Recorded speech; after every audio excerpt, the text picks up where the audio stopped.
Pasensya na, ma'am. Hindi ko po inakalang mangyayari ito sa amin. Ang hirap tanggapin na sunog lahat ng gamit namin.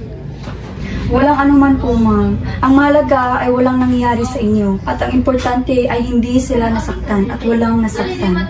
Oo, salamat at hindi kami nasaktan. Pero paano na yung mga gamit namin? Ang mga gamit po, kadalasan sa ganitong sitwasyon ay wala na. Pero mayroong mga ahensya na pwedeng magbigay tulong sa inyo.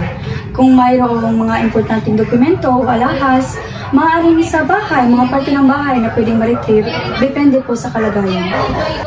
Uy, kumusta? Nakita ko yung uso kanina. Buti na lang at buhay pa kayo. Pwede kayong pumunta sa bahay namin mamaya at marami pa kaming gamit na hindi namin ginagamit at pwede nyo itong gamitin. Salamat! Hindi ko na alam kung anong gagawin ko sa ganitong sitwasyon. Ang hirap mawala lahat ng gamit. Makakaasa po kayong matulungan ng lokal na ahensya.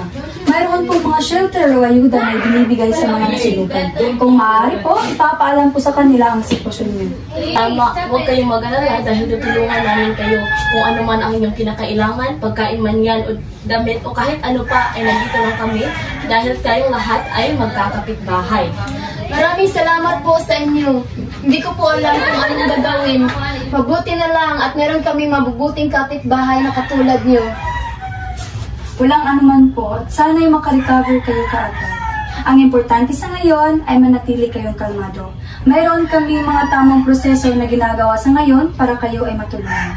Maraming salamat po ulit sa tulong ninyo. Wala na po bang ibang panganib na kailangan ninyong mag-ingat? Wala na po, tapos na po kami sa pag-apula. Ang susunod na hakbang na maaaring gawin ay ang pag-iwas sa mga kaunting usok o amoy na maaaring magdulot ng sunugulit. Sa ngayon, malaki ang posibilidad na ligtas na kayo. Dahil sa sunog, baka magtutulungan tayo sa susunod na araw. Baka tutulungan namin kayo maghanap sa inyong mga gamit o kayo maglinis sa inyong tahanan. Dahil nandito lang kami ang inyong mga kapitbahay. Maraming salamat po sa inyo.